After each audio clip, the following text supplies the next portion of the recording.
Hello my dear student. IC engine यानी internal combustion engine के अंदर जब कंबशन किया जाता है तो बहुत सारी हीट पैदा होती है। बहुत सारी हीट पैदा होती है और उससे बहुत हाई टेम्परेचर भी हो जाता है, अराउंड 2000 से लेकर 2500 डिग्री सेल्सियस। अगर इस हीट को रिजेक्ट नहीं किया गया तो इंजन जो आपका बेसिक कंसेप्ट पे बेस्ड होता है कि अगर उस इंजन को कोई हीट सप्लाई करी जा रही है, उससे वो कुछ वर्क प्रोड्यूस करता है और अल्टीमेटली हमें उस हीट को रिजेक्ट भी करना होगा। और वो हीट रिजेक्शन करने के लिए हम क्या करते हैं, इंजन के अंदर कूलिंग करते हैं। इंजन की कूलिंग इसलिए ज़रूरी होती है ताकि हीट का रिजेक्शन हो सके, तभी तो वो इंजन एक्चुअल में इंजन कहलाएगा। अगर हीट रिजेक्शन ही नहीं होगा तो इंजन क्या बन जाएगा, PMM2 बन जाएगा, perpetual motion machine of second kind. क्योंकि अगर कोई इंजन है एक्चुअल में, अगर उसे हीट सप्लाई करी जा रही है और उस हीट से वो वर्क प्रोड्यूस कर रहा है तो आपको हीट रिजेक्ट करनी ही पड़ेगी, तभी वो इंजन कहलाएगा। और वो हीट रिएक्शन करने के लिए हमारे इंजन में क्या करते हैं, कूलिंग करते हैं। इस टॉपिक में हम लोग यही पढ़ने वाले हैं, व्हाट इज इंजन कूलिंग, और हम इंजन कूलिंग क्यों करते हैं, what are different types of engine cooling, ये हम पढ़ने वाले हैं। तो चलिए देखते हैं व्हाट इज इंजन कूलिंग। दोस्तों, जैसे कि मैंने आपको बताया कि आईसी इंजन के अंदर हम कूलिंग करते हैं फॉर सम रीजन, और वो रीज़न क्या होते हैं। सबसे पहला रीज़न होता है the temperature of the burning gases in the engine cylinder reaches up to 1500 to 2000 degree Celsius. जब आपके आईसी इंजन के अंदर यानी इंजन के अंदर कंबशन किया जाता है तो टेम्परेचर इतना बढ़ जाता है, क्योंकि आप उस कंबशन को कहाँ कर रहे हैं, एक बंद जगह पे कर रहे हैं, पूरा सिस्टम क्लोज्ड है। और क्लोज करने के बाद आपके उस कंबशन चैम्बर में जो आपका आईसी इंजन के टॉप पोर्शन होता है ना, पिस्टन से ऊपर का जो हिस्सा होता है, जैसे आपका पिस्टन है ना, तो पिस्टन के जो टॉप पोर्शन है और आपका सिलेंडर हेड है, इनके बीच की जो स्पेस होती है इसको कंबशन चैम्बर कहते हैं। ये वाला जो स्पेस है आपका, और इसी स्पेस के अंदर जो कंबशन चैम्बर का स्पेस है, इसी के अंदर आप कंबशन करते हैं। तो क्योंकि आप कंबशन एक बंद जगह पे करते हैं तो जो उससे हीट पैदा होती है बहुत ही हाई टेम्परेचर इंक्रीज कर देती है, अराउंड 1500 टू 2000 डिग्री सेल्सियस। और ये टेम्परेचर जो है, जो इतना हाई टेम्परेचर है, जिस मटेरियल का आपका सिलेंडर बना होता है, जो सिलेंडर है आपका, सिलेंडर हो गया, आपका पिस्टन हो गया, या जो भी आपके इंजन के पार्ट्स हैं वो किसी मटेरियल के बने होते हैं, राइट। चाहे वो कितने भी अच्छे मटेरियल के बने हों, इतना हाई टेम्परेचर झेल पाना उनके लिए पॉसिबल नहीं है। क्योंकि ये जो टेम्परेचर है उन मटेरियल के, जो सिलेंडर का मटेरियल है, जो पिस्टन का मटेरियल है, वो उनके मेल्टिंग पॉइंट को क्रॉस कर जाता है। इसकी वजह से क्या होगा, अगर ये हीट बाहर नहीं निकली, अगर ये इतना हाई टेम्परेचर को कम नहीं किया गया तो आपके ये पार्ट्स मेल्ट हो जाएंगे। मेल्टिंग पॉइंट जानते हैं ना आप, वो टेम्परेचर जब कोई भी सब्सटेंस मेल्ट होता है उस टेम्परेचर को मेल्टिंग पॉइंट कहते हैं। तो सिलेंडर का जो मटेरियल होता है, जैसे कास्ट आयरन हो गया, पिस्टन का मटेरियल हो गया जैसे एलॉय स्टील हो गया, ठीक है, ये जो मटेरियल हैं वो इतना हाई टेम्परेचर नहीं झेल पाते हैं क्योंकि उनका मेल्टिंग पॉइंट कम होता है और ये टेम्परेचर उससे ज़्यादा होता है। इसलिए इस टेम्परेचर को रिड्यूस करना पड़ेगा, इसलिए हमें इंजन की कूलिंग करनी होगी। ओके, अगर मैं बात करूँ सबसे बेस्ट मटेरियल की, अगर मान लेते हैं कि आप कहोगे इंजन कूलिंग के लिए सर आप सबसे अच्छा मटेरियल लगा दो, तो सबसे अच्छा मटेरियल जो आपके सिलेंडर का, पिस्टन का, या जो इंजन की बॉडी का बनाया जा सकता है वो प्लेटिनम है। प्लेटिनम लेकिन बहुत ही महंगा होता है, although it is very costly. लेकिन अगर इन केस अगर आप प्लेटिनम यूज़ करना भी चाहेंगे, अगर उसकी कॉस्ट को हटा भी दिया जाए और आप प्लेटिनम यूज़ करें कि मैं प्लेटिनम का बना देता हूँ इसको, तो उसका मेल्टिंग पॉइंट सबसे ज़्यादा हाई होता है, लेकिन कितना होता है, 1750 डिग्री सेल्सियस। अगर आयरन को बनाएंगे, सिलेंडर, पिस्टन और इन सब का मटेरियल, तो उनका टेम्परेचर होता है, melting point temperature 1530 degree Celsius. Aluminium का 657। तो आप किस मटेरियल को बनाएंगे, किसी मटेरियल को बना दीजिए आप, आपके जो इंजन के अंदर जो टेम्परेचर पैदा होता है कंबशन से, वो उस टेम्परेचर इनके मेल्टिंग पॉइंट से ज़्यादा ही होगा। तो उस कंडीशन में क्या होगा, ये पार्ट्स आपके मेल्ट हो जाएंगे, खराब हो जाएगा आपका इंजन। और इसी वजह से हमें इंजन की कूलिंग करनी होती है, ये एक इंपॉर्टेंट रीज़न है। Therefore if heat is not dissipated, dissipated मतलब अगर ये हीट बाहर नहीं निकाली गई, अगर इसके अंदर की जो हीट है वो बाहर नहीं निकाली गई, तो क्या होगा, तो आपके सारे पार्ट्स मेल्ट हो जाएंगे। ओके, आपका सिलेंडर फेल हो जाएगा, इंजन फेल हो जाएगा। सेकेंड रिक्वायरमेंट होती है कि due to very high temperature, जब टेम्परेचर इतना हाई हो जाता है तो जो लुब्रिकेटिंग ऑयल होता है, लुब्रिकेटिंग ऑयल तो आपको पता है ना लुब्रिकेशन क्यों करते हैं। लुब्रिकेटिंग ऑयल जो आपका होता है, जो सर्कुलेट होता है सारे के सारे कंपोनेंट्स में लुब्रिकेशन करने के लिए, इंजन में से फ्रिक्शन को कम करने के लिए, वो इतने हाई टेम्परेचर की वजह से ऑक्सीडाइज हो जाता है, उसका ऑक्सीडेशन हो जाता है। ऑक्सीडेशन होने की वजह से क्या होता है, ऑक्सीडेशन एक केमिकल रिएक्शन है जिसकी वजह से आपके जितने भी कंपोनेंट्स होते हैं इंजन के, उनके ऊपर कार्बन का डिपॉजिट हो जाता है और इसकी वजह से वो पिस्टन को खराब कर सकते हैं। पिस्टन का सीजर मतलब पूरा खराब हो जाएगा, पिस्टन ब्लॉक हो जाएगा, खराब हो जाएगा, डैमेज हो जाएगा। ओके, सीजर का मतलब एक तरह का डैमेज ही होता है, तो एक काइंड ऑफ डैमेज हो जाएगा, आपका पिस्टन डैमेज हो जाएगा, सिलेंडर वगैरह जो कंपोनेंट्स हैं आपके कंबशन चैम्बर के से जो रिलेटेड कंपोनेंट होते हैं वो सब डैमेज हो जाएंगे। Okay, due to oxidation of the, specially piston. क्यों? क्योंकि पिस्टन क्या होता है, मूविंग कंपोनेंट होता है, पिस्टन मोशन करता है, स्ट्रोक्स करता है। तो अगर लुब्रिकेटिंग ऑयल खुद ऑक्सीडाइज हो गया और उसके ऊपर कार्बन का डिपॉजिट हो जाएगा तो पिस्टन क्या हो जाएगा, वो खराब हो जाएगा, पिस्टन मोशन ही नहीं कर पाएगा। ओके, अगर आप ओवर हीटिंग कर देते हैं, ज़्यादा टेम्परेचर पैदा हो जाएगा इंजन के अंदर, तो लार्ज टेम्परेचर डिफरेंस होने की वजह से आपके सिर्फ लार्ज टेम्परेचर की वजह से भी आपके जो हैं काफ़ी हाई थर्मल स्ट्रेसेस पैदा होते हैं। थर्मल स्ट्रेसेस आप स्ट्रेंथ ऑफ मटेरियल सब्जेक्ट में भी पढ़ते हैं, थर्मल स्ट्रेसेस पैदा हो जाते हैं और ये थर्मल स्ट्रेसेस क्या कर सकते हैं, आपके इंजन के कंपोनेंट का डिस्टॉर्शन, डिस्टॉर्शन मतलब उनके शेप को चेंज कर सकते हैं, है ना, उनको उनका डायमीटर रिड्यूस हो सकता है, ये प्रॉब्लम आ सकती है। तो थर्मल स्ट्रेसेस डेवलप हो जाते हैं हाई टेम्परेचर की वजह से, बहुत ही हाई टेम्परेचर की वजह से, और इसकी वजह से आपके कंपोनेंट्स का शेप खराब हो सकता है। Okay, higher temperature also lowers the volumetric efficiency of the engine. Volumetric efficiency तो आप जानते ही हैं, वॉल्यूमेट्रिक एफिशिएंसी क्या होता है आपका, that is the ratio of actual volume that goes into the engine cylinder during suction, जो आपके सक्शन के दौरान इंजन के अंदर जाता है, डिवाइड बाय द सेप्ट वॉल्यूम। अगर आप टेम्परेचर को ज़्यादा कर देंगे, जो आपका टेम्परेचर अगर आपका ज़्यादा हो जाएगा तो उसकी वजह से आपकी डेंसिटी जो है एयर की कम हो जाएगी। डेंसिटी एयर की कम हो जाएगी तो आपका जो चार्ज है वो कम रहेगा इंजन के अंदर, चार्ज कम रहेगा तो यानी कि जो डेंसिटी होती है मास पर यूनिट वॉल्यूम, तो वॉल्यूम तो उतना रहेगा लेकिन चार्ज कम हो जाएगा, तो वॉल्यूमेट्रिक एफिशिएंसी आपकी कम हो जाएगी, तो which is not a good thing. Volumetric efficiency कम होने से थर्मल एफिशिएंसी भी कम हो जाती है। ओके, अब अगर आप, ये तो हो गया कि अगर ज़्यादा हीटिंग हो जाएगी, ज़्यादा टेम्परेचर पैदा हो गया तो, लेकिन उस टेम्परेचर को कम करने के चक्कर में, कूलिंग करने के चक्कर में कहीं ऐसा ना हो जाए कि आप ओवर कूलिंग कर दें। अगर आप ज़्यादा कूलिंग कर दोगे अगर इंजन की, तो क्या हो जाएगा, अगर आपने ज़्यादा कूलिंग कर दी तो थर्मल एफिशिएंसी आपकी जो है वो डिक्रीज हो जाएगी, क्योंकि थर्मल एफिशिएंसी क्या होती है, thermal efficiency is equal to the net work output divide by heat supplied. जो आपको नेट वर्क आपको मिल रहा है हीट सप्लाई करने से, है ना, उसी के रेशियो को हम बोलते हैं net work by heat supplied, is called thermal efficiency.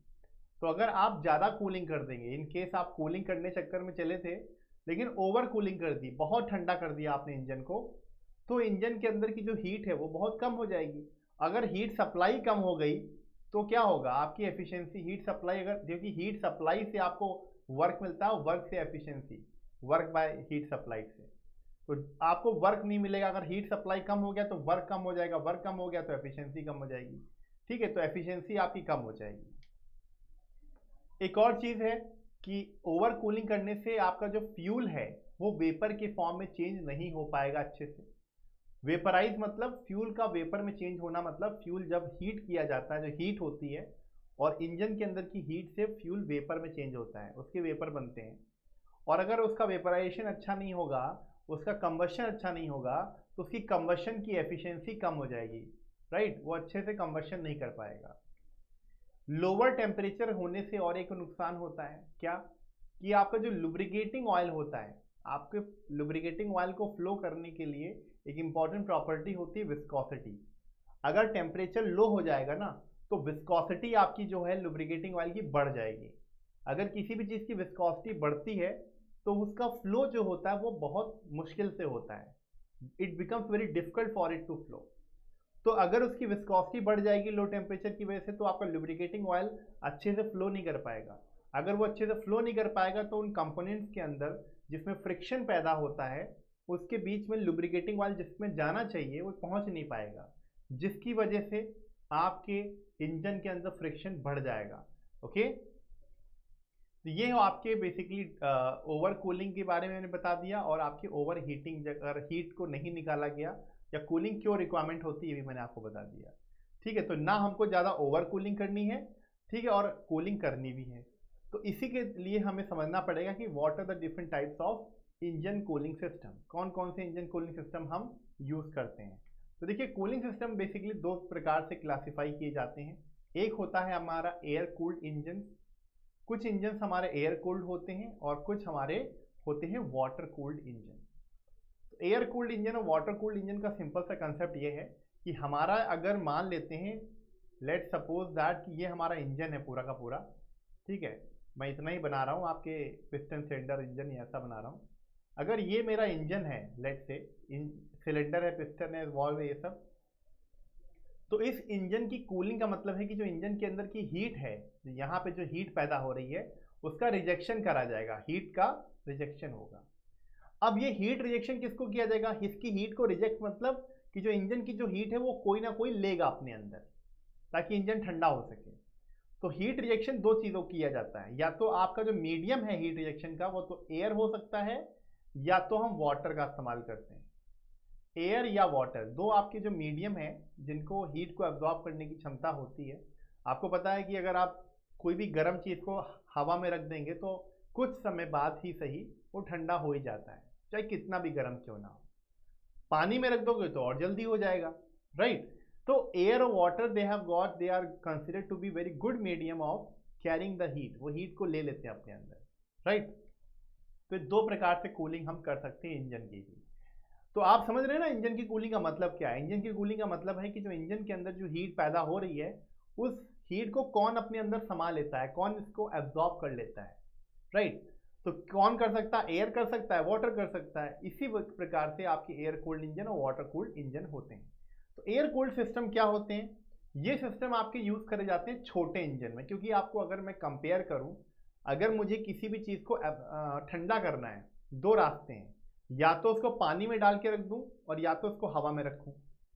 मान लो आपके पास कोई बर्तन है, गरम गरम बर्तन है, अगर उसको आप हवा में रखोगे तो क्या होगा, मतलब नॉर्मली आप उसको रखे हो गरम चीज़ को एयर में, तो वो क्या होगा, उसे समय लगेगा, उसे समय, it will take more time for cooling. लेकिन अगर उसी को पानी में डुबो के रख दो, पानी में डाल के रख दो, तो वो जल्दी ठंडा हो जाएगा। कोई भी चीज़ आप एग्जाम्पल ले सकते हैं, ठीक है। इसीलिए आग बुझाने के लिए हम हवा का नहीं पानी का इस्तेमाल करते हैं। अगर आग भी बुझानी होती है तो पानी को स्प्रे करते हैं। फिर पानी क्योंकि हवा तो वैसे तो आग को बढ़ा भी सकती है, लेकिन हवा से अगर आग बुझनी होगी तो बहुत समय लगेगा, ठीक ठीक है। नेचुरली अपने आप कुछ समय बाद आग जलेगी तो बुझ भी जाएगी, लेकिन जो वाटर है, वाटर के अंदर एक हाई स्पेसिफिक हीट होती है।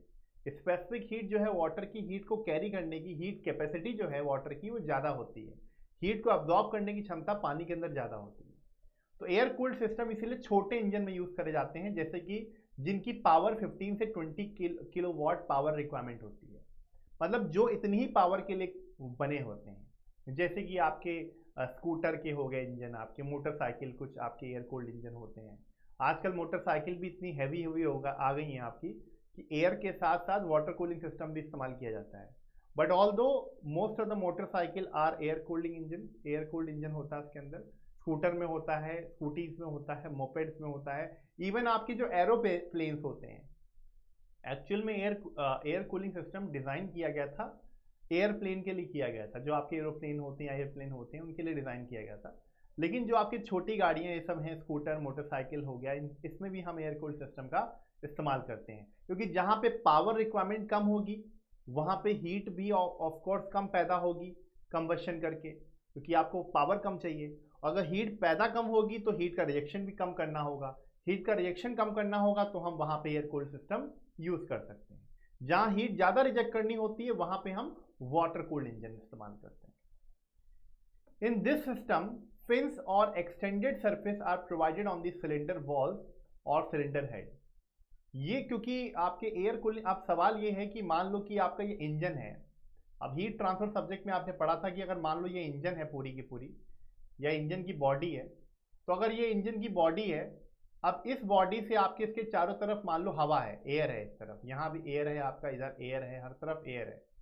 तो एयर से आप, एयर जो है उस हीट को अपने अंदर ले लेगी, ऑफ कोर्स इसके अंदर हीट रिजेक्शन होगा, ठीक है, इसमें हीट रिजेक्शन होगा, एयर में हीट जाएगी, ठीक है, हीट ट्रांसफर होगा, कैसे होगा, कन्वेक्शन हीट ट्रांसफर, कैसा हीट ट्रांसफर होगा आपका, convection heat transfer, that is H A delta T. तो ये हीट ट्रांसफर और अच्छा हो सके, कन्वेक्शन हीट ट्रांसफर, उसके लिए हमें क्या करना चाहिए, आप एरिया को बढ़ा सकते हैं, जो एरिया ऑफ हीट ट्रांसफर है उसे बढ़ा दीजिए, और इसी को करने के लिए हम फिन्स का इस्तेमाल करते हैं। फिन्स को हम एक्सटेंडेड सरफेस भी कहते हैं, जो किसी सरफेस के बाहर लगे होते हैं, जैसे आपके हिरन के ऊपर सिंग लगा होता है, गाय के ऊपर सिंग लगा होता है, मतलब सर से बाहर निकल रहा होता है, मतलब प्रोट्यूड करना, मतलब किसी भी सरफेस से बाहर निकल रहे होते हैं, ऐसे एक्सटेंडेड सरफेस को फिन्स कहा जाता है। और ये हीट ट्रांसफर को कैसे अच्छा कर देते हैं एयर कूलिंग में, क्योंकि ये सरफेस एरिया को बढ़ा देते हैं। अगर मैं इसी के ऊपर इस प्रकार से एक सरफेस लगा देता हूँ चारों तरफ, इस प्रकार से ये लगा देता हूँ, तो अब जो हवा के साथ जो इसका कांटेक्ट होगा बॉडी का, वो जल्दी हो जाएगा, ये जल्दी ठंडा हो जाएगा आपका। Are getting this? अब ये जब बहुत जल्दी हीट को कैरी कर लेगी, जो एयर है वो इस सरफेस को जल्दी पहुंच जाएगी, यहाँ तक पहुंचने में मुझे समय लग रहा था। Okay, heat generated due to combustion in the cylinder will be conducted to the fins. पहले तो आपकी जो इंजन के अंदर, जो इंजन है उसके अंदर जो हीट है वो पहले इस फिन्स तक कैसे जाएगी, कंडक्ट होके जाएगी, क्योंकि सॉलिड के अंदर क्या होता है, कंडक्शन होता है।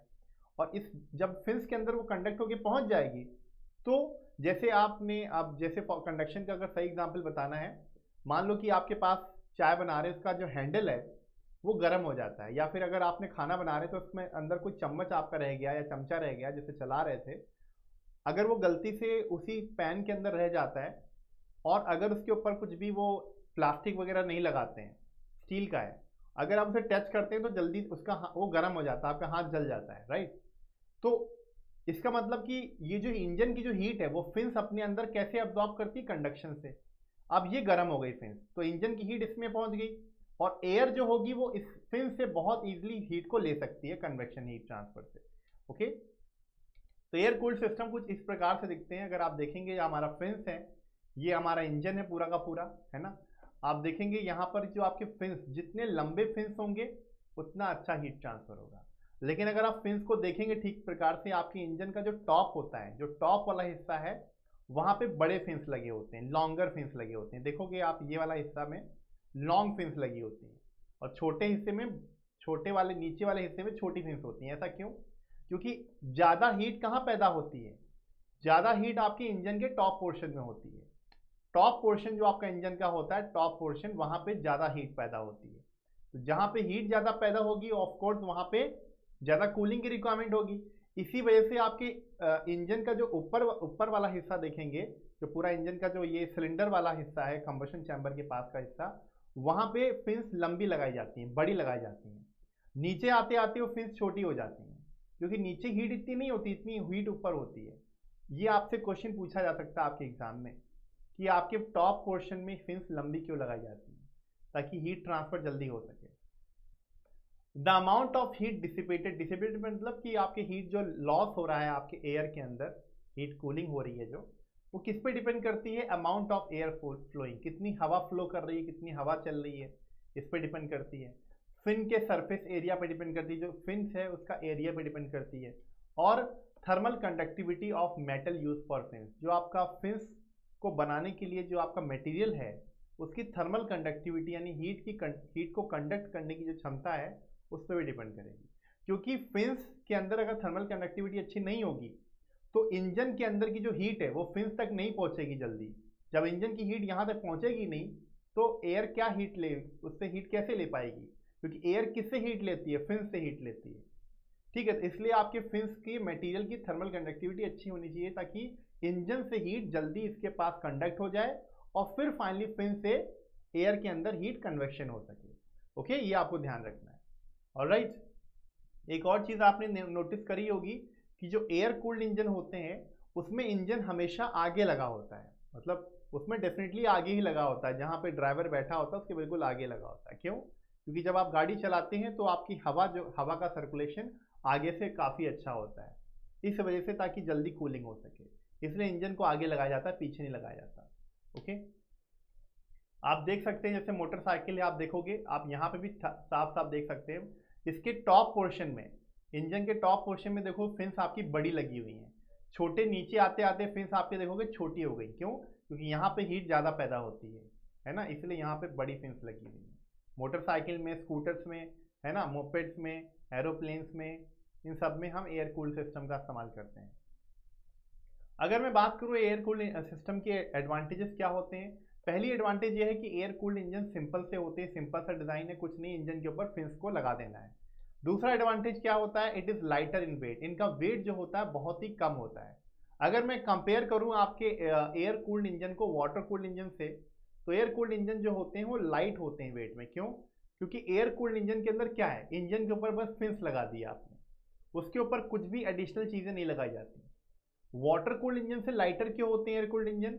क्योंकि वाटर कूल्ड इंजन में बहुत सारी चीज़ें लगी होती हैं, जैसे उसके अंदर वाटर जैकेट यूज़ करते हैं, रेडिएटर इस्तेमाल करते हैं वाटर कूल्ड इंजन में, पंप इस्तेमाल करते हैं, ये सब चीज़ें हम करते हैं। और क्योंकि पानी भी ऑफ कोर्स इंजन के अंदर पानी भी होता है, पानी अपने आप उसका वेट होता है, खुद उसका भी खुद का वेट होता है, इसलिए आपके जो वाटर कूल्ड इंजन होते हैं वो हैवी होते हैं, हैवी गाड़ियों में इस्तेमाल करे जाते हैं, और air cooled engine lighter in weight होते हैं।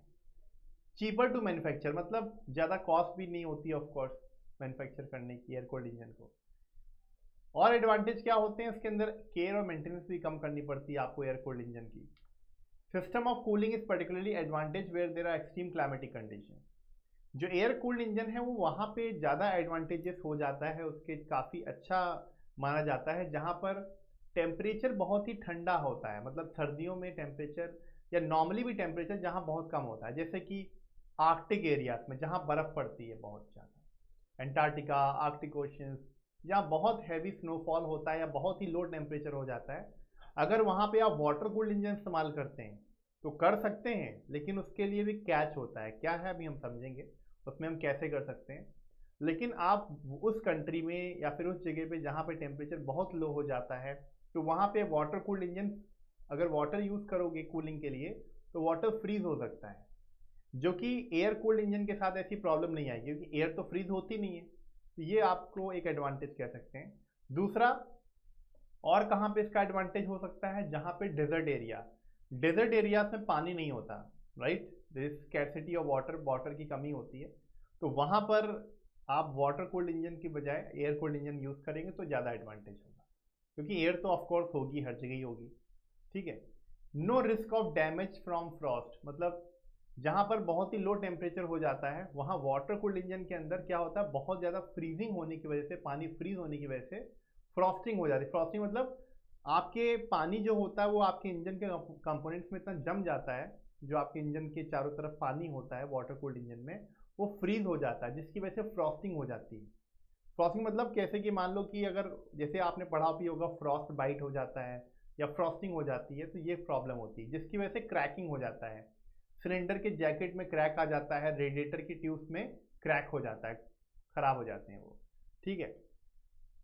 डिसएडवांटेज की बात करूँ तो बस एक इंपॉर्टेंट डिसएडवांटेज ये है कि क्योंकि हम यहाँ पर पूरी तरीके से एयर कूल्ड इंजन में डिपेंडेंट हैं एयर पे, तो हमें ज़्यादा एयर चाहिए होगी, we need more quantity of air for circulation. जितनी हवा आपकी फ्लो करेगी इंजन के ऊपर, फिन्स के ऊपर, उतना ही अच्छे से कूलिंग होगी। तो here we require large amount of power to drive the cooling fan. वैसे ये बहुत ही रेयरली यूज़ किया जाता है कि हम पंखे का इस्तेमाल करें। ज़्यादातर आपके जो गाड़ियाँ होती हैं जहाँ एयर कूल्ड इंजन इस्तेमाल करते हैं वहाँ कोई फ़ैन इस्तेमाल नहीं करते, बट इन केस आप नेचुरल सर्कुलेशन की बजाय क्या कराना चाहते हैं, फोर्स सर्कुलेशन, फोर्स कन्वेक्शन कराना। देखिए, तो दो प्रकार के कन्वेक्शन हीट ट्रांसफ़र आप कर सकते हैं, क्योंकि हमारे एयर कूल्ड इंजन में क्या होता है, कन्वेक्शन हीट ट्रांसफ़र होता है, एक हमारा फ्री कन्वेक्शन होता है, एक फोर्स कन्वेक्शन होता है ना। तो आप पे डिपेंड करता है कि आप हीट ट्रांसफ़र कैसे कराना चाहते हैं। जो आपके छोटे engine, free convection heat transfer and force convection heat transfer, ठीक है। तो आपके जो छोटे इंजन होते हैं, बहुत ही छोटे इंजन, जहाँ पर हम पंखे वगैरह का इस्तेमाल नहीं करते, एयर को सर्कुलेशन रेट बढ़ाने के लिए। फोर्स कन्वेक्शन हीट ट्रांसफर में जो आपका हीट ट्रांसफर होता है वो एयर की वेलोसिटी पे डिपेंड करता है, वहाँ पे हम फैन वगैरह इस्तेमाल कर लेते हैं, तो फैन को चलाने के लिए ऑफ कोर्स पावर देनी पड़ेगी, तो ये एक डिसएडवांटेज हो जाता है। Engine gives lower power output, क्योंकि एयर कूल्ड इंजन के अंदर चाहे आप कितनी भी अच्छे से कूलिंग कर लें, इतनी अच्छी कूलिंग हो नहीं पाती है। जब कूलिंग अच्छी नहीं होगी तो हीट रिएक्शन अच्छे से नहीं होगा, हीट रिएक्शन अच्छे से नहीं होगा तो आपकी इंजन की एफिशिएंसी क्या हो जाएगी, कम हो जाएगी, पावर आपकी कम हो जाएगी। तो एक ये डिसएडवांटेज होता है, बट ये डिसएडवांटेज नहीं है। एयर कूल्ड इंजन ऑलरेडी आपके लो पावर आउटपुट इंजन के लिए यूज करे जाते हैं। Cooling fins under certain condition में vibrate and amplify the noise level. देखा है ना कभी पुराने ज़माने में, अब तो वो गाड़ी नहीं आती, बट यामाहा की गाड़ी जब चलती थी, यामाहा क्रक्सार, तो जब वो चलती थी तो जब वो ऐसे इतना तेज़ से लोग चलाते थे तो स्पेशली उससे बहुत साउंड प्रोड्यूस होता है। वो साउंड आपके साइलेंसर की वजह से भी हो सकता है आपके, लेकिन आपके जो जब ये एयर कूल्ड इंजन की गाड़ियाँ चलती हैं, चाहे स्कूटर हो, मोटरसाइकिल्स हो, तो उसके जो फिन्स होती हैं, स्पेशली फिन्स जो आपके ऊपर वाले हिस्से में होती हैं, वो वाइब्रेट भी करती हैं, उससे काफ़ी साउंड प्रोड्यूस होता है। आप गाड़ी बहुत तेज़ी से चलाओगे, बाइक बहुत तेज़ी से चलाओगे, तो जब हवा आपके फिन्स पे कांटेक्ट करती है तो फिन्स आपकी वाइब्रेट करती है, नॉइस प्रोड्यूस करती है। इसीलिए जब देखा हो ना, जब कोई बहुत तेज़ी से स्कूटी या बाइक वगैरह चलाते हैं तो बहुत ज़्यादा नॉइस प्रोड्यूस होती है। ओके, कूलिंग यूनिफॉर्मली नहीं हो पाती है आपके, जितनी अच्छी कूलिंग आपकी यूनिफॉर्मली, मतलब पूरे इंजन के सारे कंपोनेंट्स में यूनिफॉर्म तरीके से कूलिंग नहीं हो पाती एयर कूल्ड इंजन में। ठीक है, engine are subjected to high working temperature. कुछ समय तक, जब तक एयर पूरी तरीके से हीट को एब्जॉर्ब नहीं कर पाती, तब तक इंजन के अंदर वो हाई टेम्परेचर बना रहता है और इंजन को उतनी देर के लिए हाई टेम्परेचर के अंदर काम करना पड़ता है। तो ये एक डिसएडवांटेज है, क्योंकि एयर इतनी जल्दी हीट कैप्चर कर नहीं पाती, इतनी जल्दी हीट को एब्जॉर्ब कर नहीं पाती है एयर कूल्ड इंजन में। तो तब तक इंजन के अंदर वो टेम्परेचर बना रहता है, तो बहुत देर तक आपके इंजन के अंदर हाई टेम्परेचर रहता है। ये एक डिसएडवांटेज है। बात करते हैं वाटर कूल्ड सिस्टम के अंदर। वाटर कूल्ड सिस्टम के अंदर दोस्तों हम काफ़ी सारी मैकेनिज्म का इस्तेमाल करते हैं, उसके अंदर कुछ एडिशनल पार्ट्स इस्तेमाल करे जाते हैं। कोई भी वाटर कूल्ड इंजन के अंदर पहली बात तो इंजन के जो सिलेंडर है, उसके चारों तरफ, सिलेंडर हो गया, सिलेंडर हेड के चारों तरफ इस प्रकार से एक वाटर जैकेट लगा होता है, इस प्रकार से, जिसके अंदर पानी भरा होता है। क्या भरा होता है इसमें? वाटर भरा होता है, वाटर। आपके सिलेंडर के चारों तरफ इंजन के अंदर ही आपका इस प्रकार से डिजाइन होती है कि इसके अंदर वाटर जैकेट, इसको बोलते हैं वाटर जैकेट। तो उसके चारों तरफ क्या होता है? जैकेट होता है। जैकेट जैसे हम जैकेट पहनते हैं ना सर्दियों में ठंड को बचाने के लिए, उसी प्रकार से आपके सिलेंडर के चारों तरफ, आपके सिलेंडर हेड, ये आपके इसके चारों तरफ ये इस प्रकार से वाटर जैकेट होता है, यहाँ पानी भरा होता है। ठीक है, तो cooling water jackets are provided around the cylinder, cylinder head and valve seat. इसके चारों तरफ आपका पानी होता है ताकि वो हीट को एब्जॉर्ब कर सके। Okay, the water when circulated through the jacket it absorb the heat of the combustion. ये सिंपल सी बात हो गई। This hot water will then be cooling in the radiator partially by a fan and partially by flow develop by forward motion of the vehicle. अब ये water को obvious सी बात है आपकी हीट को एब्जॉर्ब करता है कूलिंग के लिए, तो ये जो वाटर है जो गर्म हो जाता है हीट को एब्जॉर्ब करके, उसे ठंडा करना भी जरूरी है। उसे ठंडा करने के लिए हम उसे रेडिएटर के पास भेजते हैं। इसके अंदर वाटर कूल सिस्टम के अंदर रेडिएटर जैसा एक कंपोनेंट होता है। रेडिएटर क्या होता है? एक हीट एक्सचेंजर होता है, cross flow heat exchanger. Radiator क्या होता है? Radiator is basically a cross flow heat, radiator is a cross flow. Cross flow का मतलब होता है कि इसके अंदर hot and cold fluid perpendicular flow करते हैं। क्रॉस फ्लो हीट एक्सचेंजर होता है जिसके अंदर पानी जब आपके इंजन के अंदर की हीट को अब्जॉर्ब करके गर्म हो जाता है, तो उस गर्म पानी को ठंडा करना भी तो होता है ताकि वो दोबारा इंजन के अंदर भेजा जा सके हीट एब्जॉर्ब करने के लिए। तो उसे ठंडा करने के लिए हम इस रेडिएटर के अंदर उसे भेजते हैं गर्म पानी को। हीट एब्जॉर्ब करने के बाद वो जाता है, तो उसके अंदर उसको ठंडा करने के लिए उसके ऊपर हवा का फ्लो कराया जाता है, और वो आपके फैन लगा होता है, इंजन की ही शाफ्ट से कनेक्टेड होता है एक पंखा, फैन, जो उसके ऊपर हवा को फेंकता है। तो एक तरीके से आपका जो रेडिएटर होता है उसके अंदर जो पानी है वो ठंडा इस तरीके से होता है। दूसरा, जब गाड़ी चलती है तो गाड़ी के चलने की वजह से जो हवा चलती है उसकी वजह से भी पानी ठंडा होता है रेडिएटर में। तो दो प्रकार से आपके रेडिएटर के अंदर पानी का ठंडा किया जाता है, एक तो पंखा लगाया जाता है, दूसरा गाड़ी के मोशन की वजह से भी ठंडा हो जाता है। The cooled water is again recirculated through the water jacket.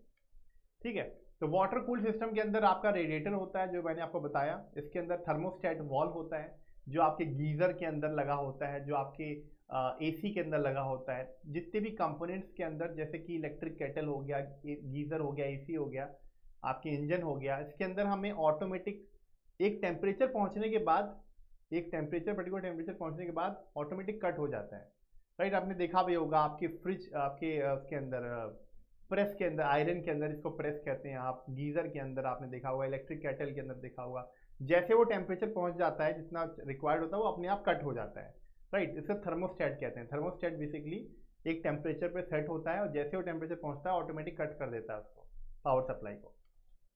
Water pump इस्तेमाल करते हैं इसके अंदर, ठीक है। इसके अंदर एक फैन इस्तेमाल करते हैं, इसके अंदर वाटर जैकेट का इस्तेमाल करते हैं। ये कंपोनेंट्स आपके वाटर कूल्ड सिस्टम के अंदर यूज करे जाते हैं, ओके। और साथ में क्योंकि वाटर कूल्ड इंजन है तो इसके अंदर एक स्पेशल चीज यूज करी जाती है, इसको बोलते हैं एंटी फ्रीज मिक्सचर। ये क्यों यूज किया जाता है और क्या काम होता है इसके बारे में भी डिस्कस करेंगे, ओके। तो वाटर कूल्ड सिस्टम दोस्तों कुछ इस प्रकार से इसका डायग्राम होता है, अगर आप इसको समझे, सिंपल सा डायग्राम है। ये जो आप देख रहे हैं पूरा का पूरा ये वाला हिस्सा, ये है आपका radiator. This is the complete, this complete thing is radiator, जिसके ऊपर वाले हिस्से में एक फिलर कैप होती है जहां से पानी आप भर सकते हैं इसके अंदर, है ना। नीचे आपका ड्रेन टैप होता है जहां से आप इसको खाली कर सकते हैं पानी को। ये आपके रेडिएटर की ट्यूब्स होती हैं। नीचे वाले टैंक को जहां ठंडा पानी इकट्ठा होता है उसे लोअर टैंक कहते हैं। ऊपर वाले टैंक में जहां गर्म पानी आता है उसे अपर टैंक कहते हैं, ठीक है। और ये है थर्मोस्टेटिक वॉल। ये वॉल क्या करता है, ये आपके एक पर्टिकुलर टेम्परेचर पे सेट होता है। जैसे वो टेम्परेचर आपका, जैसे मान लो जनरली जो टेम्परेचर होता है वो 85 से 90 डिग्री सेल्सियस टेम्परेचर पे हम इसको सेट करते हैं, ताकि वाटर जो आपके इंजन कूलिंग में यूज़ किया जा रहा है वो बॉयल ना कर जाए, है ना ज़्यादा, क्योंकि नॉर्मल प्रेशर पे आपका वाटर 100 डिग्री पे बॉयल कर जाता है। तो हमें वाटर को बॉयल थोड़ी कराना है, हम चाहते हैं हीट एब्जॉर्ब तो करे वाटर, लेकिन वो बॉयल भी ना हो जाए, इतनी भी हीट ना एब्जॉर्ब करे कि वो वेपर बन जाए, राइट। तो इस वजह से उसे क्या करते हैं, 90 डिग्री पहुंचने के बाद ही उसे निकाल लेते हैं। वॉल जो होती है ये खुल जाती है और जो गर्म पानी होता है ये आपका जो हाउस पाइप, ये इट इज होस पाइप, जो आपका होस पाइप होता है, this is not house, this is होस पाइप। ये जो ऊपर वाला होस पाइप है, ये जो पाइप होता है जो आपके इसके अंदर पानी, जो इंजन के चारों तरफ ये जो वाटर है, गर्म पानी है, जो वाटर हीट को अब्जॉर्ब कर लेता है इंजन के अंदर से, वो गर्म पानी आपका चला जाता है, वॉल खुल जाता है और इस पाइप से वो चला जाता है इसके अंदर रेडिएटर के अपर टैंक में ठंडा होने के लिए। यहाँ पर आप देखेंगे इंजन की ही शाफ्ट के साथ ये पंखा लगा होता है। ये पंखा इसके ऊपर क्या फेंकता है, हवा फेंकता है, जिसकी वजह से जो गर्म पानी इसके अंदर गया है ठंडा होने के लिए वो ठंडा हो जाए। इस तरीके से ये सब चीज़ें होता है। और यहाँ पे एक पंप भी लगा होता है जो वाटर को, जो ठंडा पानी है उसे वापस सर्कुलेट कर देता है किसके अंदर, फिर से वाटर जैकेट के अंदर भेज देता है, ओके। तो इस प्रकार से सिस्टम काम करता है, ओके। वाटर कूल्ड सिस्टम का आपको जो मैंने डायग्राम समझाया, आप ये बिल्कुल ये भी एक डायग्राम है। ये रेडिएटर हो गया आपकी, एक तरफ से आप देख सकते हैं हवा आपकी अपने आप फ्लो करती है, जब गाड़ी चलती है तो फ्लो करती है। दूसरी तरफ पानी जो होता है वो इस प्रकार से फ्लो करता है आपका, ठीक है, आपका सर्कुलेशन होता है आपका। This is how it works, okay. यहाँ पे एक पंप लगा होता है जो पानी को, ठंडे पानी को भेजता है इसके अंदर वाटर जैकेट में, और गर्म पानी जो है वो आपका अपने आप वॉल जब खुलता है तो चला जाता है यहाँ पर रेडिएटर के अंदर ठंडा होने के लिए, ओके। एंटी फ्रीज मेजर दोस्तों क्या होते हैं, देखिए आपके वाटर कूल्ड सिस्टम जहाँ पे भी यूज करा जाएगा उसमें एक छोटी डिसएडवांटेज होती है पानी की। पानी जो है जब सर्दियाँ बहुत ज़्यादा हो जाती हैं, जब टेम्परेचर 0 डिग्री से जहाँ पे कम हो जाता है, तो 0 डिग्री पे या 0 डिग्री से कम पे क्या होता है, वाटर फ्रीज हो जाता है। तो ऐसी कंडीशन में फिर वाटर हीट कैसे अब्जॉर्ब करेगा अगर वो फ्रीज हो गया, है ना। और वाटर का फ्रीज होना एक प्रॉब्लम क्रिएट कर सकता है क्या, कि आपका जब वाटर फ्रीज होता है तो वाटर फ्रीज होके वो एक्सपैंड करता है, water expands on freezing. Thermodynamics में आप पढ़ते हैं ना, वाटर एक्सपैंड्स ऑन फ्रीजिंग। तो जब वाटर आपका एक्सपैंड करेगा तो क्या होगा कि जो वाटर जैकेट के अंदर पानी है वो क्रैक्स वगैरह डेवलप कर सकता है आपके इंजन सिलेंडर के अंदर, उसका वॉल्यूम बढ़ जाता है। इसलिए हमें वाटर को फ्रीज नहीं करने देना है, और उसको बचाने के लिए फ्रीज होने पे उन कंट्री में स्पेशली जहां पर बहुत ठंडा टेम्परेचर होता है, उस कंडीशन में हम क्या करते हैं, वाटर के साथ एक मिक्सचर को मिला देते हैं जिसको बोलते हैं एंटी फ्रीज मिक्सचर। ये मिक्सचर क्या करता है, ये आपके मेल्ट जो फ्रीजिंग पॉइंट है उसे कम कर देता है। It louvers the freezing point, it louvers freezing point of water, यानी वाटर का जो फ्रीजिंग पॉइंट है उसे और कम कर देता है, जिससे वाटर जल्दी फ्रीज नहीं होगा, वो और भी कम टेम्परेचर पे जाके फ्रीज होगा ताकि वो फ्रीज ना हो जाए, ठीक है। तो इसलिए हम इसके अंदर ही मिला देते, to prevent freezing anti freeze mixture और solutions are added in the cooling water. ये हमारा कंसेप्ट होता है, ओके। और ये एंटी फ्रीज सॉल्यूशन जो आपके जनरली यूज करे जाते हैं वो होते हैं methyl, ethyl and isopropyl alcohols, a solution of alcohol and water. Ethylene glycol ये माना जाता है बेस्ट एंटी फ्रीज मिक्सचर। अगर आपसे पूछा जाए कि सबसे अच्छा कौन सा होता है, ये इथाइलिन ग्लाइकोल होता है। वैसे तो ये सारे होते हैं but this is considered to be a good anti freeze mixture, ethylene glycol. Solution of water and ethylene glycol, glycerine with water, chromates, ये क्रोमेट्स भी आपके जो होते हैं ये भी आपके इसको रोकते हैं, वाटर की फ्रीजिंग को रोकते हैं। ठीक है, तो ये आपके डिफरेंट एंटी फ्रीज मिक्सचर्स होते हैं। वाटर कूल सिस्टम भी डिफरेंट टाइप्स के होते हैं दोस्तों। ये है थर्मोसाइफन कूलिंग, फोर्स या pump cooling, pressurize water cooling and evaporative cooling. ये 4 प्रकार के आपके वाटर कूल सिस्टम हम यूज करते हैं। सबसे पहले बात करते हैं थर्मोसाइफन कूलिंग। जैसे कि नाम सजेस्ट करता है थर्मोसाइफन, साइफन मतलब एक पाइप होता है और थर्मो का मतलब हो गया हीट, यानी एक ऐसा पाइप जिसके अंदर हीट की वजह से फ्लो हो रहा है, कूलिंग हो रही है। अब हीट की वजह से कूलिंग कैसे होती है, इसके अंदर सिंपली जो इसका कंसेप्ट होता है वो नेचुरल सर्कुलेशन पे बेस्ड होता है, नेचुरल सर्कुलेशन ऑफ वाटर। इसके अंदर जो पानी का सर्कुलेशन होता है किसी पंप से नहीं होता है, नेचुरल सर्कुलेशन होता है of water inside the radiator and from the radiator to the engine, natural circulation होता है। नो पंप इज यूज, इसके अंदर कोई पंप यूज नहीं करते, इसके अंदर किसी प्रकार का पंप यूज नहीं करते। तो ये किस प्रकार से काम करता है, एक सिंपल कंसेप्ट पे काम करता है कि आपको पता है कि जब पानी गर्म होता है तो हॉट वाटर की जो डेंसिटी होती है, अगर हॉट चीज़ों की डेंसिटी आपको पता है क्या होती है, कम होती है, डेंसिटी लो होती है, और कोल्ड वाटर की डेंसिटी जो होती है वो हाई होती है। तो ठंडा पानी अपने आप नीचे गिरता है रेडिएटर से और गर्म पानी अपने आप ऊपर उठता है। इसी कंसेप्ट पे बेस्ड होके आपका थर्मोसाइफन कूलिंग काम करता है। लेकिन ये कूलिंग सिस्टम अब यूज नहीं किया जाता। हाँ, क्लासिफिकेशन के तौर पे आपसे पूछा जरूर जा सकता है कि what are different types of engine cooling system in water cooled engine.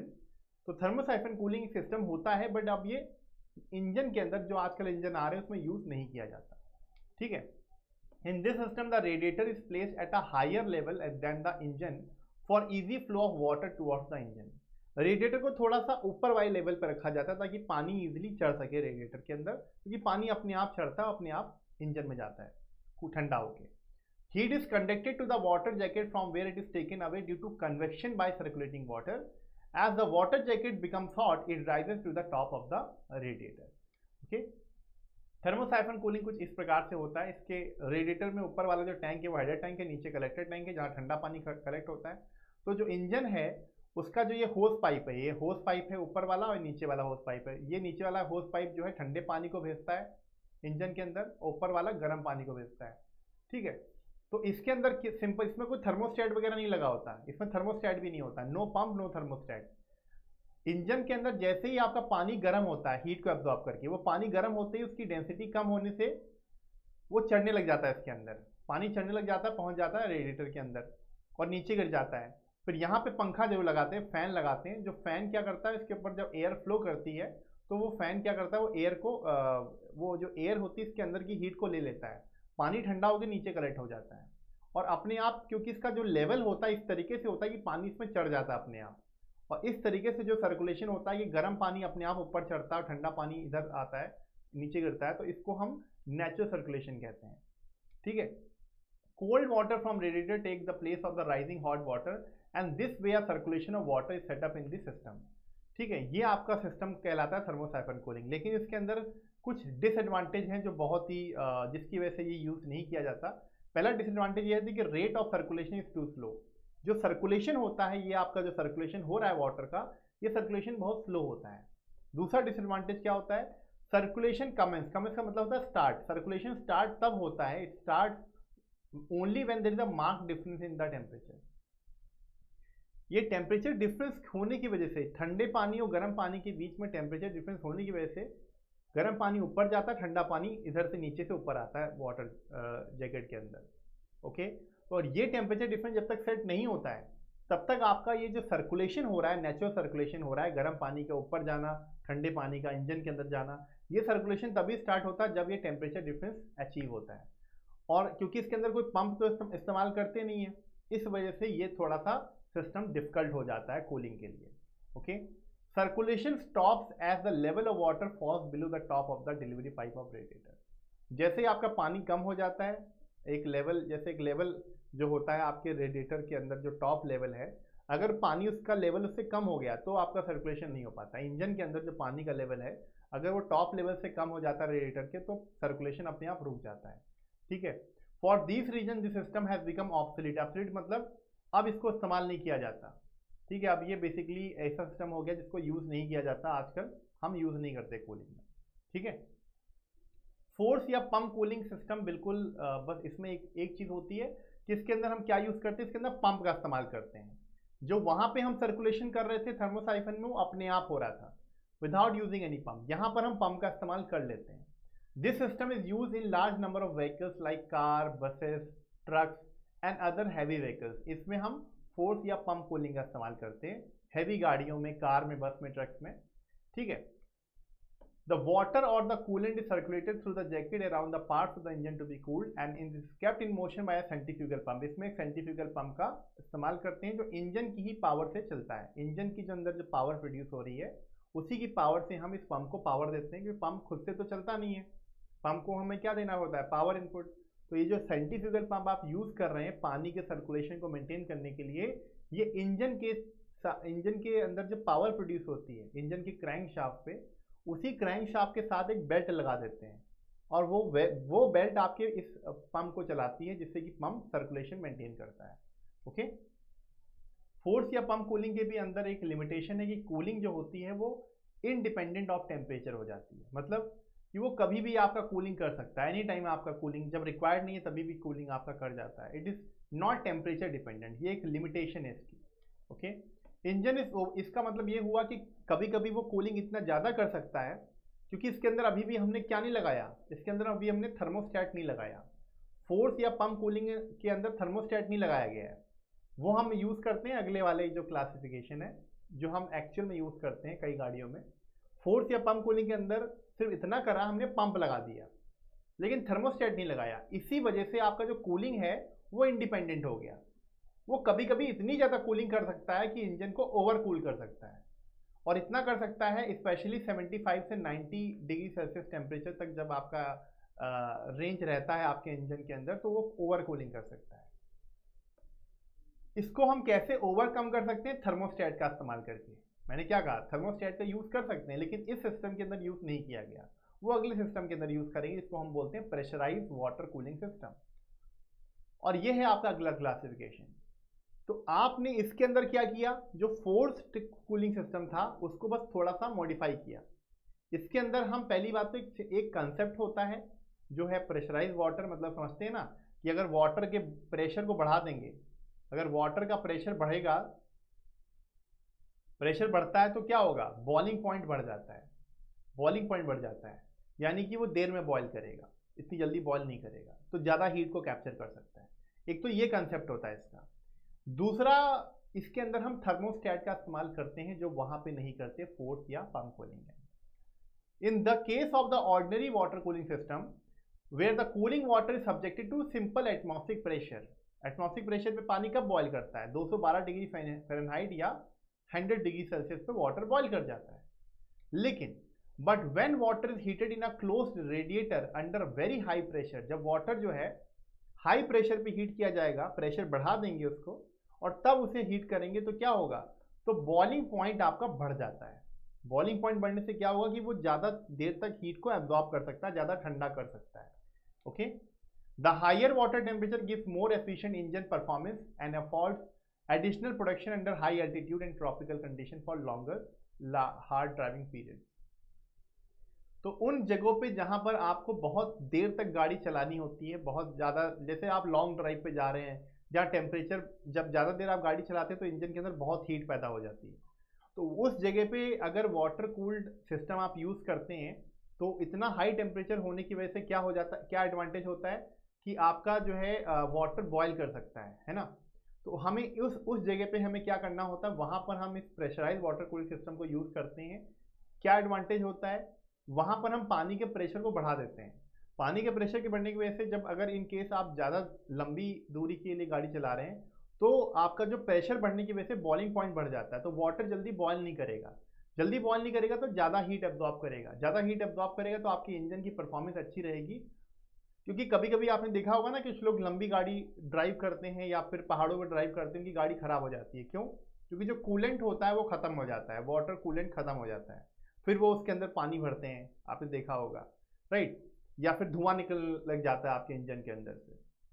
तो ऐसी सिचुएशन में ही प्रेशराइज वाटर कूलिंग सिस्टम को बनाया गया ताकि वो वाटर जल्दी बॉयल ना करे और वो रहे इंजन के अंदर, ज़्यादा हीट एब्जॉर्ब कर सके और इंजन की परफॉर्मेंस अच्छी रहे। ओके, आप इस जगह देख सकते हैं, ये आपका प्रेशराइज वाटर कूलिंग सिस्टम है। कुछ नहीं है इसके अंदर, एक हम प्रेशर रिलीज कैप कर देते हैं, जो जब ज़्यादा प्रेशर हो जाता है तो एक्स्ट्रा प्रेशर को रिलीज कर देता है। और जनरली ये प्रेशर को बढ़ाने के ये बेस्ड होता है इस कंसेप्ट पे कि आपके जो प्रेशर है पानी का उसे बढ़ा दिया जाए। हाँ, इसके अंदर हम थर्मोस्टेट का इस्तेमाल जरूर करते हैं, जो कि आपके पानी के फ्लो को रेगुलेट करता है, टेम्परेचर डिपेंडेंट होता है। ठीक है, ये टेम्परेचर को सेट करता है 85 से 90 डिग्री सेल्सियस के एक रेंज में। जैसे ये टेम्परेचर पहुंचता है अपने आप पानी कट हो जाता है, मतलब पानी अपने आप सीधे चला जाता है रेडिएटर में ठंडा होने के लिए। ठीक है, तो ये सिस्टम आपका प्रेशराइज वाटर कूलिंग सिस्टम होता है और इसके अंदर पानी को बढ़ा के, पानी के प्रेशर को बढ़ा के इंजन के अंदर भेजते हैं ताकि वो जल्दी बॉयल ना करे, ज़्यादा हीट को कैप्चर कर सके। Okay, A pressure type radiator cap is used with forced circulation cooling system। जो forced circulation cooling system होता है, प्रेशराइज वाटर कूलिंग सिस्टम होता है, इसके अंदर एक प्रेशर रेडिएटर की कैप यूज करी गई है। आपने देखा होगा, आपने ऊपर देखा डायग्राम में, यहाँ पे प्रेशर रिलीज कैप का इस्तेमाल करते हैं। ठीक है, this cap is fitted on the radiator neck with an air tight seal. The pressure release valve और सेफ्टी वॉल, एक तरीके से ये एक सेफ्टी वॉल होती है, क्योंकि ये मेक श्योर करती है कि आपका पानी का प्रेशर इतना भी ज़्यादा ना हो जाए कि वो फट जाए, आपका रेडिएटर फट जाए आपका, या फिर पानी का प्रेशर बढ़ेगा तो आपका, जैसे आपका बॉयलर होता है उसके अंदर अगर आपका स्टीम का प्रेशर बढ़ता है तो बॉयलर फट सकता है। उसी प्रकार से अगर आपके रेडिएटर के अंदर भी पानी हाई प्रेशर पे आएगा तो वो उसके ट्यूब्स को फाड़ सकता है, उसको फट सकता है, डैमेज हो सकता है। तो इसीलिए प्रेशर रिलीज वॉल होता है, जो कि एक तरीके से सेफ्टी वॉल होता है, जो आपके प्रेशर, जो पानी का प्रेशर है वो एक ऑपरेटिंग रेंज में रखता है 4 से 13 psi। psi मतलब पाउंड स्क्वायर इंच, ये प्रेशर की एक यूनिट होती है, पाउंड स्क्वायर इंच ये भी एक यूनिट होती है। ठीक है, तो इस इतने लेवल में आपको मेंटेन करता है प्रेशर को। ठीक है, जैसे ये प्रेशर ज़्यादा होता है इससे वो उसको रिलीज कर देता है, ठीक है, एक्सेस प्रेशर को। With this increase in the pressure, the boiling point of water increases to 243। मतलब जो 212 डिग्री पे या फिर 100 डिग्री सेल्सियस पे आपका पानी बॉईल कर रहा था, वो बॉइलिंग पॉइंट बढ़ गया 243। Any increase in this pressure is release by, जो आपका प्रेशर बढ़ता है तो क्या होता है, any increase in pressure is leads to increase in temperature, increase in boiling point. तो बॉइलिंग पॉइंट को आपका बढ़ जाता है, बॉइलिंग पॉइंट बढ़ जाता है तो वो ज़्यादा हीट को कैप्चर कर सकता है आपका। ठीक है, प्रेशराइज वाटर कूलिंग सिस्टम के अंदर एक प्रेशर रिलीज वॉल, जो सेफ्टी वॉल होती है, वो क्या करता है, वो फिर प्रेशर को रिलीज कर देता है, एक्सेस प्रेशर आपका जो होता है उसे एटमॉस्फेयर में रिलीज कर देता है। Okay, on cooling the vapour will condense and a partial vacuum will be created which will result in collapse of the hoses and tube. जो होजेस मतलब पाइप्स, जो पाइप्स हैं उनको कोलैप्स कर सकता है। ठीक है, तो हमें इसीलिए इसके अंदर एक नीचे भी ड्रेन पाइप दी जाती है, ताकि वो ज़्यादा कूलिंग होगा तो वाटर कंडेंस हो सकता है, जो वेपर्स हैं आपके कंडेंस हो सकते हैं, और उसके कंडेंसेशन से, जब कंडेंसेशन होता है तो वैक्यूम डेवलप हो जाता है। वैक्यूम डेवलप होने की वजह से आपके ट्यूब्स और पाइप फट सकते हैं, ये एक डिसएडवांटेज होता है। ठीक है, इसीलिए इसके अंदर एक वैक्यूम वॉल भी दिया जाता है। Okay, to overcome this problem the pressure release valve is associated with a vacuum valve. उसके साथ एक वैक्यूम वॉल भी दिया जाता है which opens the radiator to the atmosphere, ताकि वो वैक्यूम ना मेंटेन हो आपका। ओके, ये है आपका बेसिकली एक डायग्राम जो आपके देख सकते हैं, वैक्यूम वॉल यहाँ पे दिया गया है, और ये है आपका सेफ्टी वॉल, जो आपका प्रेशर रिलीज वॉल है। आपका सेफ्टी वॉल या प्रेशर रिलीफ वॉल ऊपर दिया होता है, रेडिएटर के ऊपर दोनों वॉल दिए जाते हैं। वैक्यूम वॉल दिया जाता है ताकि जब वाटर का जो वेपर है वो कंडेंस हो तो आपके होज या पाइप को डैमेज ना करे आपके। तो यहाँ से वैक्यूम वॉल क्या करता है, उस वैक्यूम को मेंटेन करता है, और प्रेशर रिलीज वॉल जो है एक पर्टिकुलर प्रेशर को मेंटेन करता है। ये बेसिकली दोनों काम करते हैं। यहाँ पे पंप का इस्तेमाल भी करते हैं, थर्मोस्टेट का इस्तेमाल भी करते हैं। ओके, आखिरी में आता है इवेपोरेटिव कूलिंग सिस्टम। इसके बेसिकली सिस्टम जो आपका होता है, इसके अंदर एक अलग ही कंसेप्ट है। ये कंसेप्ट ये कहता है कि आप इंजन के अंदर कूलिंग तब तक करें जब तक पानी इवेपोरेट होके वेपर ना बदल जाए। ये अलग ही कंसेप्ट है। In this system the engine will be cooled because of evaporation of the water in the cylinder jacket into steam. मतलब हम कूलिंग कैसे करते हैं इसके अंदर कि वाटर इतनी हीट एब्जॉर्ब करे आपके इंजन से कि वो वाटर इवेपोरेट होके स्टीम में कन्वर्ट हो जाए, right. That is the whole concept about evaporative cooling. The advantage is being taken from the high latent heat of the vaporization of water. Basically ये किस चीज़ का एडवांटेज लेना चाहते हैं, आपको पता है कि पानी के अंदर लेटेंट हीट जो होती है वो ज़्यादा होती है। Latent heat of evaporation water की सबसे ज़्यादा होती है 2258 किलो जूल पर केजी, और इसलिए वो चाहते हैं कि वाटर जो है ज़्यादा इतनी हीट एब्जॉर्ब कर सकता है, काफ़ी देर तक हीट एब्जॉर्ब कर सकता है बॉइलिंग होने तक, क्योंकि उसकी लेटेंट हीट ज़्यादा होती है। तो इस वजह से हम इसके अंदर क्या करते हैं, सिस्टम के अंदर हीट एब्जॉर्ब कर वाटर की जो मैक्सिमम कैपेसिटी होती है हीट एब्जॉर्ब करने की, उसे यूटिलाइज करते हैं जब तक आपका वो बॉयल नहीं हो जाता, इवेपोरेट नहीं हो जाता। ये सिस्टम इसीलिए हम इंजन में यूज़ नहीं करते, मतलब जो नॉर्मली गाड़ी के इंजन होते हैं ऑटोमोबाइल इंजन, उसमें यूज़ नहीं करते। इनको हम इंडस्ट्रियल इंजन में यूज़ करते हैं, वो इंजन जो इंडस्ट्रीज़ में किसी प्रोसेस को कैरी आउट करने के लिए यूज़ करे जाते हैं। ठीक है, काफ़ी सारे डीजल इंजन वगैरह होते हैं वो हम यूज़ करते हैं ना, है ना, इंडस्ट्रीज़ वगैरह में, तो वहाँ पे हम यूज़ करते हैं evaporative cooling system. Water cooling system के काफ़ी एडवांटेज होते हैं जो आपसे एग्जाम में पूछे जाते हैं। इसके अंदर सबसे एडवांटेज होता है because of even cooling. Even cooling या फिर यूनिफॉर्म कूलिंग एक एडवांटेज होता है जो कि एयर कूल्ड सिस्टम के अंदर नहीं होता है। यूनिफॉर्म कूलिंग होती है, इसके अंदर सारे के सारे कंपोनेंट्स ईजिली यूनिफॉर्मली ठंडे होते हैं। ऐसा नहीं है कि आपका एक कंपोनेंट ठंडा हो गया दूसरा अभी भी गर्म है, यूनिफॉर्मली सारे कंपोनेंट्स की कूलिंग होती है। दूसरा एडवांटेज ये होता है कि जो वॉल्यूमेट्रिक एफिशिएंसी होती है आपकी वाटर कूल्ड इंजन की, वो अच्छी होती है than air cooled engine. Then इसके अंदर जो आपका कॉम्पैक्ट डिज़ाइन, आपके वाटर कूल्ड इंजन की जो डिज़ाइन होती है वो काफ़ी कॉम्पैक्ट होती है। एक और एडवांटेज होता है कि इसके जो फ्रंटल एरिया होता है इंजन का वो छोटा होता है। एक और एडवांटेज होता है इसके बेसिकली कि वाटर कूल्ड इंजन को कहीं भी लगा सकते हैं, क्योंकि उसके अंदर ऐसा नहीं है कि हमें जैसे एयर कूल्ड इंजन को गाड़ी के आगे लगाते हैं हम जनरली, ताकि एयर का सर्कुलेशन होने की वजह से इंजन जल्दी ठंडा हो जाए। वाटर कूल्ड इंजन को कहीं भी लगाइए आप, क्योंकि उसके अंदर जो कूलिंग हो रही है वाटर से हो रही है, तो आप उसे गाड़ी के आगे भी लगा सकते हैं, पीछे भी लगा सकते हैं। कुछ स्पोर्ट्स कार में देखा होगा बीच में भी लगा होता है आपका, है ना। तो बेसिकली इसको हम किसी भी जगह इंस्टॉल कर सकते हैं, इसमें आपके इंस्टॉलेशन की कोई प्रॉब्लम नहीं होती है। ठीक है, एनी जगह हम किसी भी लोकेशन पे इसको इंस्टॉल किया जा सकता है वाटर कूल्ड इंजन को। तो ये है बेसिकली आपके advantages of water cooled engine. तो इसी के साथ दोस्तों हमने देखा कि what is air cooled engine, water cooled engine, और हमने उसके बारे में कंप्लीट चीज़ें देख ली, उसके इंपॉर्टेंट जो है वर्किंग देख लिया हमने, एंड एडवांटेजेस एंड डिसएडवांटेजेस। आपके एग्जाम्स में इतना ही पूछा जा सकता है, आपके इससे ज़्यादा पूछा नहीं जाएगा आपके from the engine cooling topic. Okay, तो आई होप आपको टॉपिक अच्छे समझ में आया होगा। Thank you so much everyone and have a nice day. Thank you so much.